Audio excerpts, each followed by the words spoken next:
Bismillahirrahmanirrahim. Welcome to class 9th, lecture number 12, and our topic is multiplicative identity and multiplicative inverse.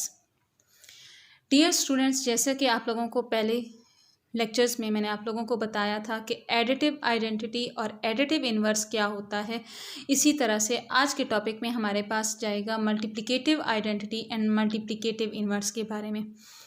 Ji, multiplicative identity एक ऐसा number होता है, अगर हम numbers की बात करें तो एक ऐसा नंबर जो किसी भी नंबर के साथ मल्टीप्लाई हो तो वो सेम आंसर वही नंबर आ जाए, बल्कि वो नंबर चेंज ना हो। अगर मैं एक नंबर 2 की बात करूं, 2 को हम एक ऐसे नंबर के साथ मल्टीप्लाई करें कि आंसर हमारा वो चेंज ना हो, बल्कि वो आंसर 2 का 2 ही रहे, तो वो नंबर होगा 1। तो नंबर्स में हमारे पास मल्टीप्लिकेटिव आइडेंटिटी क्या होती है कि वो नंबर होता है 1। तो जहाँ पे हम बात कर रहे हैं मैट्रिक्स की, हमारा चैप्टर जो चल रहा है मैट्रिक्स का, जहाँ पे हम मैट्रिक्स की बात करेंगे तो मल्टीप्लिकेटिव आइडेंटिटी एक ऐसा मैट्रिक्स कि अगर हम उसको किसी दूसरे मैट्रिक्स के साथ, किसी भी मैट्रिक्स के साथ मल्टीप्लाई करें तो आंसर वो मैट्रिक्स खुद ऐसा ही रहे, उसमें कोई चेंजेस ना आए, तो वो ऐसा मैट्रिक्स जो है वो मैट्रिक्स होता है आई मैट्रिक्स, मीन यूनिट मैट्रिक्स या आइडेंटिटी मैट्रिक्स। अब आइडेंटिटी मैट्रिक्स जो हमारे पास है, अगर हम उसको ए के साथ मल्टीप्लाई करें किसी एक ए मैट्रिक्स के साथ, तो वो मैट्रिक्स जो है वो ए ही रहेगा, बल्कि उसमें चेंजेस कोई नहीं आएंगी। So I is a multiplicative identity. Next है हमारे पास मल्टीप्लिकेटिव इन्वर्स। मल्टीप्लिकेटिव इन्वर्स हमारे पास ऐसे दो नंबर्स हैं, अगर मैं पहले नंबर्स की बात करूं, ऐसे दो नंबर्स हैं जिनको अगर हम मल्टीप्लाई करें तो हमारे पास आंसर जो है 1, यानी मल्टीप्लिकेटिव आइडेंटिटी 1 आंसर आ जाए।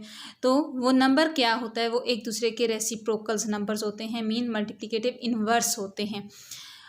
अगर मैं नंबर्स की बात करूं तो जैसा कि मैंने आपको बताया कि 5 को मैं ऐसे नंबर के साथ मल्टीप्लाई करूंगी जो आंसर 1 है, तो वो ऑब्वियसली आंसर नंबर मेरा होगा 1/5। 5 का इन्वर्स 1/5, 2 का इन्वर्स 1/2, इसी तरह से 10 का इन्वर्स 1/10। अब यहाँ पे जब मैट्रिक्स की बात करेंगे तो मैट्रिक्स में भी ए मैट्रिक्स का इन्वर्स जो होगा वो 1/a होगा। सो 1/a, जिसको मैं इस फॉर्म में भी लिख सकती हूँ कि a के ऊपर पावर जो है वो नेगेटिव -1 लिख दें, तो ये मैट्रिक्स जो है इन्वर्स मैट्रिक्स को शो करेगा, और वो होगा A inverse is a multiplicative inverse of matrix A। यानी अगर हम A मैट्रिक्स को उसके अपने A इन्वर्स के साथ मल्टीप्लाई करेंगे तो हमारे पास आंसर आइडेंटिटी मैट्रिक्स आ जाएगा। अब I is a multiplicative identity and A inverse is a multiplicative inverse of a matrix A। अब जहाँ पे एडिटिव इन्वर्स की बात आई थी, तो एडिटिव इन्वर्स का तो जो ऑपोजिट, मतलब कि एडिशन को जो ऑपोजिट होता है वो तो नेगेटिव होता है, और नेगेटिव मैट्रिक्स जो हैं वो तो हम इजीली फाइंड आउट कर लेते थे कि उसमें हर मैट्रिक्स की हर जो एंट्री थी उसके साइन जो हैं हमने चेंज कर दिए थे। पॉजिटिव साइन नेगेटिव में चेंज हो गए थे और नेगेटिव साइन पॉजिटिव में चेंज हो गए थे। बट जब बात आती है मल्टीप्लिकेटिव इन्वर्स की, तो मल्टीप्लिकेटिव इन्वर्स को फाइंड आउट करने के लिए हमारे पास एक स्पेसिफिक मेथड है, जिसको हम कैसे फाइंड आउट करेंगे, वो हमारे पास आएगा जी, A inverse is equal to adjoint of A divided by det A. अब जहाँ पे एक नया नाम, एक नया टॉपिक, एक नई चीज़ इन्वॉल्व हो गई है, जो कि है एडजॉइंट ऑफ ए। अब डियर स्टूडेंट्स, इससे पहले, इसको डिस्कस करने से पहले आप ये याद रखें कि हमेशा हम एक ऐसा इन्वर्स, मल्टीप्लिकेटिव इन्वर्स, किसी एक ऐसे मैट्रिक्स का हम मल्टीप्लिकेटिव इन्वर्स फाइंड आउट कर सकते हैं जो कि नॉन सिंगुलर हो, मीन कि अगर हम उस मैट्रिक्स का डेट निकालें तो वो उसका आंसर जो है हमारे पास 0 ना हो, तो हम उस मैट्रिक्स का इन्वर्स जो है ओनली फाइंड आउट कर सकते हैं। अदरवाइज अगर डेट हमारे पास 0 हो जाए तो हम कहेंगे कि इस मैट्रिक्स का हम इन्वर्स फाइंड आउट नहीं कर सकते हैं। अब चलते हैं जी इन्वर्स फाइंड आउट करने के लिए एडजॉइंट ऑफ ए की तरह। अब एडजॉइंट ऑफ अ मैट्रिक्स हम किस तरह से फाइंड आउट करते हैं। इन सारे केसेस में हमारे पास जो मैट्रिक्स होता है वो 2x2 स्क्वायर मैट्रिक्स हमें चाहिए होगा। अब एडजॉइंट ऑफ मैट्रिक्स हम किस तरह से फाइंड आउट करते हैं कि कंसीडर कर लेते हैं हमारे पास एक मैट्रिक्स है जिसमें 2x2 के साथ 4 एंट्रीज हैं ABCD। तो हमारे पास एडजॉइंट उस मैट्रिक्स का कैसे आएगा कि हमारे पास जो फर्स्ट एंट्री है A और जो लास्ट एंट्री D, मीन जो डायगोनल में हमारे पास एंट्रीज हैं उनको हम इंटरचेंज कर लेते हैं, मीन इन दोनों की पोजीशन जो है चेंज कर लेते हैं। D जो है ऊपर की साइड पे मूव कर लेगा और A जो है वो नीचे की साइड पे मूव कर जाएगा, और बाकी रिमेनिंग जो एंट्रीज हैं उनके हम साइन चेंज कर लेते हैं। मीन हमारे पास D फर्स्ट में मूव हो गया है और A नीचे लास्ट में मूव हो गया है। बाकी रिमेनिंग जो एंट्रीज हैं वो हमारे पास जहाँ पे चूँकि कंसीडर हमने की थी पॉजिटिव हैं तो वो एंट्रीज हो जाएंगी नेगेटिव। अगर हमारे पास वो नेगेटिव एंट्रीज होंगी तो वो पॉजिटिव हो जाएंगी, अगर पॉजिटिव हैं तो वो नेगेटिव हो जाएंगी। ये है हमारे पास एडजॉइंट। अब इसको लेके क्वेश्चन नंबर 3 अपनी एक्सरसाइज 1.5 का कुछ एक एग्जाम्पल के तौर पे सॉल्व कर लेते हैं। एक पार्ट के हमारे पास एक पार्ट है, फर्स्ट पार्ट है A = -1 3 2 0। ये 2x2 का स्क्वायर मैट्रिक्स है, इसका हमने इन्वर्स फाइंड आउट करना है। क्वेश्चन में हमें बताया गया है कि हमने इनके इन्वर्स फाइंड आउट करने हैं if it is possible, if it exist are possible.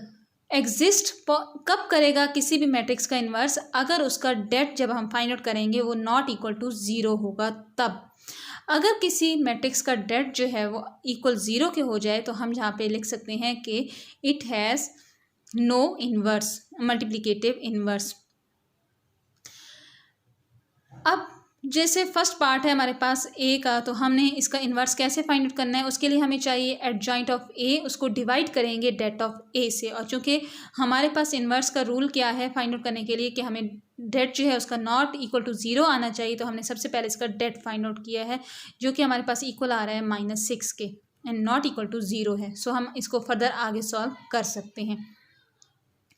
तो अगले स्टेप में हम इसका एडजॉइंट देखेंगे। एडजॉइंट के लिए हमारे पास क्या इसकी डेफिनेशन है, डायगोनल एंट्रीज जो हैं हम इंटरचेंज कर रहे हैं। डायगोनल एंट्रीज में -1 और 0 है तो हमने इसको बना लिया है 0 एंड -1, यानी इसके ऊपर नीचे कंडीशन जो हैं चेंज कर दी हैं। बाकी रिमेनिंग एंट्रीज जो जहाँ पे हैं 3 और 2, ये चूँकि दोनों पॉजिटिव एंट्रीज थी तो हमने इनके साइन चेंज करके इनको नेगेटिव बना दिया है। अब बारी है इसका इन्वर्स फाइंड आउट करने के लिए। अब चूंकि इन्वर्स में हमने इस एडजॉइंट ऑफ A को डेट A से डिवाइड करना है, तो हमने यहाँ पे डिवीजन का मेथड भी यही होता है कि इसकी हर एंट्री, मैट्रिक्स की हर एंट्री को हम उस नंबर से डिवाइड कर लेंगे। सेम जैसे हमने multiplication of a real number पढ़ा था मैट्रिक्स के साथ, तो वो उसकी हर एंट्री को हमने उस नंबर के साथ मल्टीप्लाई किया था, इसी तरह से हम उस मैट्रिक्स की हर एंट्री को उस नंबर से डिवाइड कर देंगे। After division A inverse = 0 1/2 1/3 and 1/6।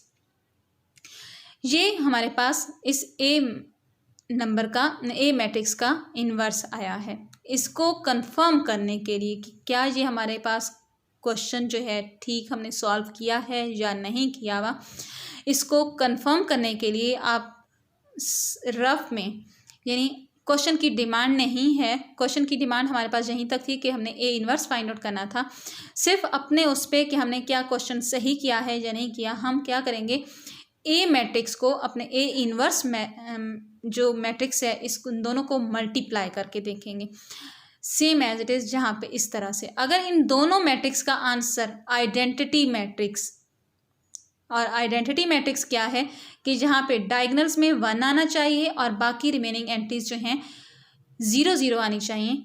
अगर आइडेंटिटी मैट्रिक्स आ जाए तो हम कह सकते हैं कि ये कंफर्म है कि हमारा क्वेश्चन जो है वो सही है। अब हम इसका सॉल्व करते हैं नेक्स्ट पार्ट। नेक्स्ट पार्ट में हमारे पास है C पार्ट, जो कि है हमारे क्वेश्चन नंबर 3 का थर्ड पार्ट। इसमें हमारे पास सी जो मैट्रिक्स है वो है -2, 6, 3 एंड -9। अब सी का इन्वर्स जो है वो सी इन्वर्स होगा, सी मैट्रिक्स का इन्वर्स सी मैट्रिक्स का इन्वर्स जो है वो सी इन्वर्स होगा। उसको हम कैसे फाइंड आउट करेंगे कि सी मैट्रिक्स का adjoint of C divided by det of C, यानी इसी सी मैट्रिक्स को यूज़ करते हुए हम इसी का एडजॉइंट भी लेंगे और इसी मैट्रिक्स का इन्वर्स भी लेंगे, डेट भी लेंगे। तो एडजॉइंट लेने से पहले हमें डेट लेना ज़रूरी होता है, क्योंकि हमारे पास इन्वर्स किसी भी मैट्रिक्स का तभी पॉसिबल होता है कि अगर वो नॉन सिंगुलर हो।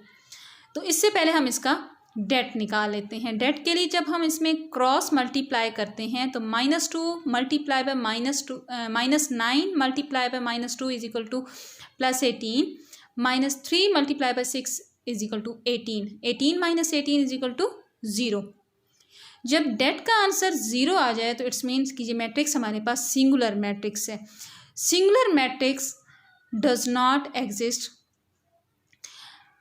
Have C inverse, thus C inverse does not exist, कि इस मैट्रिक्स सी का जो इन्वर्स है वो पॉसिबल नहीं है। Thank you. बाकी रिमेनिंग पार्ट्स की आप लोग खुद प्रैक्टिस कीजिएगा इसी तरह से। बार बार ये फार्मूले जो हैं या जो चीज़ें इन साथ साथ में ऐड होती जा रही हैं उनको बार बार साथ में रिवाइज़ करते जाएं ताकि आप लोगों की प्रैक्टिस अच्छी सी हो जाए। Thank you.